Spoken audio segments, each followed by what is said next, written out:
नमस्कार, मैं हूं आपके साथ वर्षा शर्मा और नजर डालेंगे उत्तराखंड की अहम खबरों की ओर। बता दें कि पूर्व मुख्यमंत्री हरीश रावत ने अल्मोड़ा की यात्रा के दौरान कैची धाम के जेंडर जोन का समस्याओं पर चिंता जताई। रावत ने सरकार से कालाडूंगी से पाटकोट होते हुए कोसी के किनारे अल्मोड़ा तक एक वैकल्पिक मार्ग का निर्माण करने की बात कही। इसके साथ ही हरीश रावत ने इलाका आध्यात्मिक जोखिम भरा बताया और कहा कि इस क्षेत्र में पहाड़ियां दरकने के कारण अल्मोड़ा, बागेश्वर और चंपावत की अर्थव्यवस्था पर नकारात्मक प्रभाव पड़ रहा है, बल्कि स्थानीय व्यापार और पर्यटन को भी बढ़ावा मिलेगा।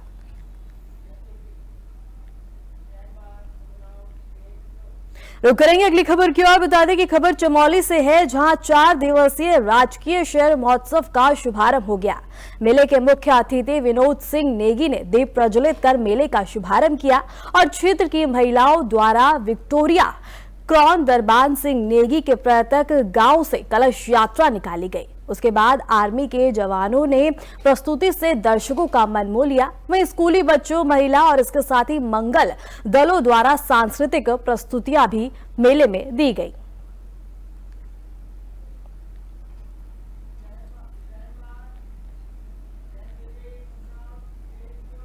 जनपद में कड़ाके की ठंड 2 दिनों से चल रही है और इसके साथ ही शीत लहर भी देखने को मिल रही है, जिसके चलते जिलाधिकारी मयूर दीक्षित ने सभी उप जिलाधिकारी को निर्देश दिए कि वे आज से अलाव की व्यवस्था करें, साथ ही सड़कों पर चुनाव डालने की, ताकि पाला ग्रस्त क्षेत्र में किसी तरह का आगमन में दिक्कत ना हो। और जिलाधिकारी ने कहा कि आज से पूरे जनपद में पालाग्रस्त क्षेत्रों पर चूने का छिड़काव के साथ ही रैन बसेरों के आसपास भी अलाव की व्यवस्था की जाएगी, ताकि लोग और बच्चे शीत लहर की चपेट में ना आ सके।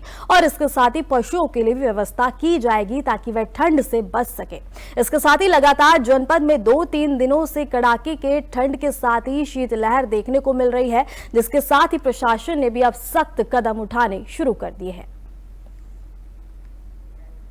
आज सभी एसडीएम्स को और ईओस को डायरेक्शन दिए गए हैं, जिसमें कि जगह जगह अलाव चलाने को लेकर आज से कार्रवाई शुरू हो जाएगी। इसके साथ ही जहाँ जहाँ रैन बसेरे हैं उनको एक बार निरीक्षण कर लिया गया है, पुनः उनको संचालित करने के लिए वहाँ पर व्यवस्था जो चालू करना। इस वर्ष पहाड़ों में बर्फबारी न होने से क्षेत्र में कड़ाके की ठंड हो रही है। जी हाँ, बद्रीनाथ धाम में भी तापमान 0 से नीचे होने के चलते यहाँ बहने वाले नाले, झरने और इसके साथ ही बद्रीनाथ धाम के समीप बहने वाले इंदिरा धारा भी जम चुकी है। बद्रीनाथ धाम में कपाट बंद होने के साथ ही कड़ाके की ठंड भी शुरू हो गई है। धाम में तापमान में भी अब भारी गिरावट दर्ज हो रही है।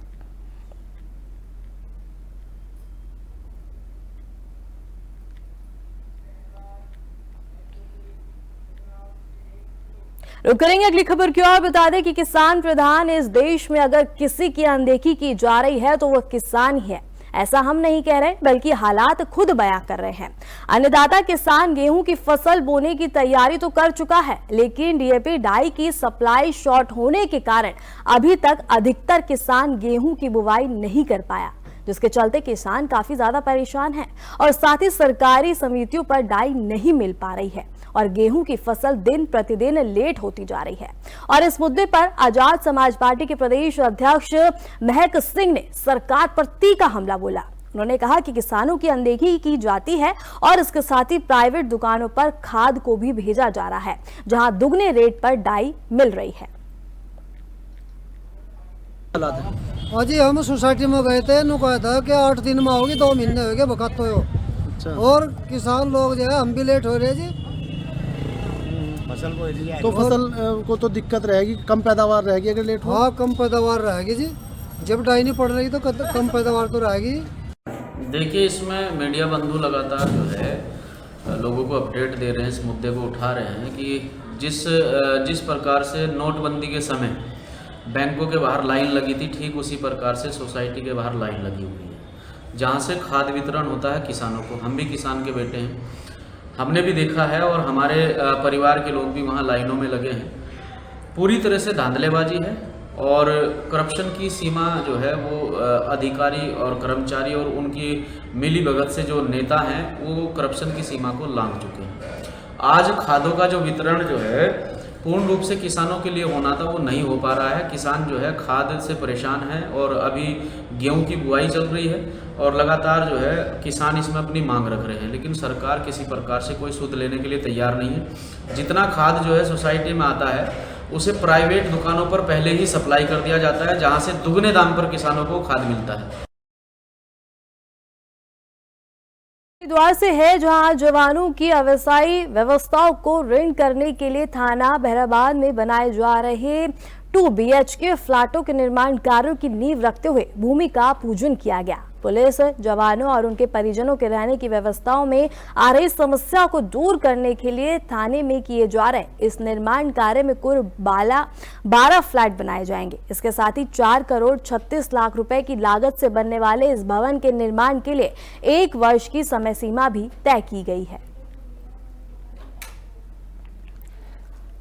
भगवानपुर में आज करीब 12 आवासीय फ्लैट्स का, हाँ, बहादुराबाद थाने में आज 12 आवासीय फ्लैट का हम लोगों के द्वारा शिलान्यास यहाँ पर किया गया है और 1 साल के अंदर इसको जो प्रोसेस है कंप्लीट कर लिया जाएगा।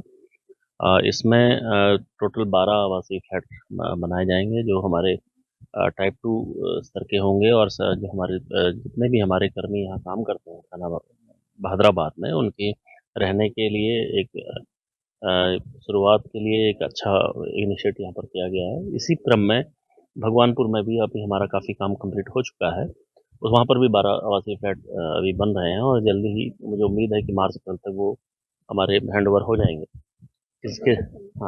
इसके साथ ही हमारा सांतरसा चौकी में भी एसओ बहादुराबाद के उसमें निर्देशन में एक चौकी का निर्माण किया जा रहा है। उसमें भी वो हमारा प्रोसेस अभी चल रहा है NHAI वालों से बात करके। तो आने वाले समय में पुलिस मुख्यालय की जो हमारे निर्देशन में, उनके नेतृत्व में लगातार हमारे जो सुरक्षाकर्मी हैं, जो पुलिसकर्मी हैं, उनकी रहन सहन, उनके रख रखाव, उनके रहने के लिए जो सुविधाएं हैं उनको बढ़ाने के लिए एक अच्छा कदम करते हैं। हवा से बचने के लिए पर्यटक अब पहाड़ों का रुख कर रहे हैं और यहाँ की स्वच्छ हवा का आनंद ले रहे हैं। सरोवर नगरी नैनीताल में इन दिनों शानदार धूप खिल रही है, जिसका मजा न केवल स्थानीय लोग ले रहे हैं बल्कि सैलानी भी नैनीताल के धूप और स्वच्छ हवा का आनंद उठाने में कहीं पीछे नहीं नजर आ रहे हैं। नैनीताल पहुंचे पर्यटकों का कहना है कि दिल्ली हरियाणा में पॉल्यूशन के चलते खुली हवा में सांस लेना दुर्भर हो रहा है, जिससे बचने के लिए वे अपने परिवारों के साथ नैनीताल पहुंच रहे हैं ताकि शुक्र के कुछ पल तक यहां अपने टाइम बिता सके। सर बहुत ज़्यादा ही अंतर है। दिल्ली ले लो, बॉम्बे ले लो, हर जगह ले लो, पॉल्यूशन तो है ही, क्योंकि वहाँ फैक्ट्री लाके इतने बहुत ज़्यादा, मतलब रहने वाला ही सीन नहीं है वहाँ पे। यहाँ पे आके बहुत ही ज़्यादा अच्छा लगा है, बहुत ज़्यादा, क्योंकि हम काफ़ी मतलब ट्रैवल करते रहते हैं, तो वहाँ के अकॉर्डिंग यहाँ पे बहुत बेस्ट है, मतलब अच्छा लगा। बहुत ज़्यादा अंतर है सर, वहाँ तो पॉल्यूशन ही पॉल्यूशन है, यहाँ मतलब लगता है कि हाँ वो अच्छी जगह है, हम एक रिलैक्स माइंड हो जाता है वहाँ पे। पॉल्यूशन में जैसे जहरीली,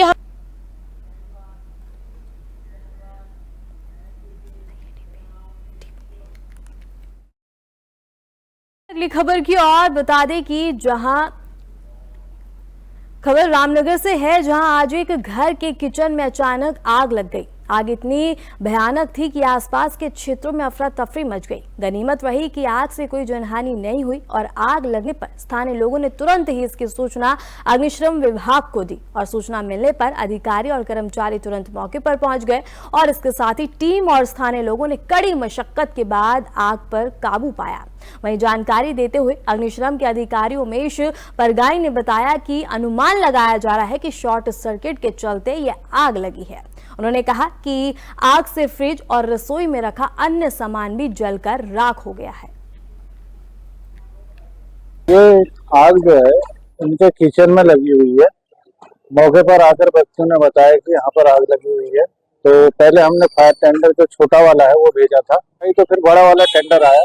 आग जो है इस समय आग बुझा ली गई है और मौके पर जो है लगता है कि शॉर्ट सर्किट से ही आग लगी हुई है और उसके बाद में फिर देखा जाएगा गहनता से। कोई नुकसान वगैरह अब जो हुआ उसका आकलन किया गया। नुकसान तो खैर होगा ही, ऐसा तो नहीं है कि नुकसान नहीं हुआ। फ्रिज जल चुका है, कुछ सामान और है, रसोई का कुछ सामान और जला हुआ है।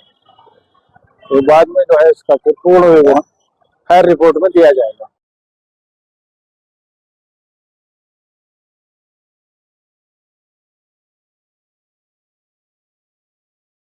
सत्यापन न करने वालों के विरुद्ध बड़ी कार्रवाई की है। इसके साथ ही मकान मालिकों का 6,08,000 का चालान किया गया। टिहरी पुलिस एसएसपी आयुष अग्रवाल के निर्देशन में थाना पुलिस ने सत्यापन अभियान चलाकर यह कार्रवाई की है और इसके साथ ही जिसमें चालान किए गए और इसके साथ ही यह अभियान लगातार अब जारी रहेगा।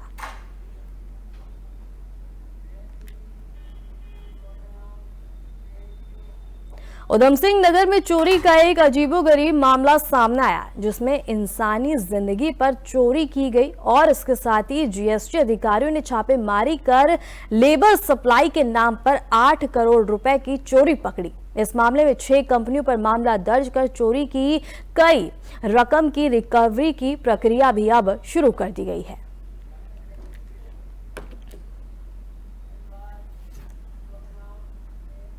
फिलहाल के लिए खबरों में इतना ही और ऐसे ही देश दुनिया की तमाम खबरों को जानने के लिए बने रहे हमारे साथ। नमस्कार।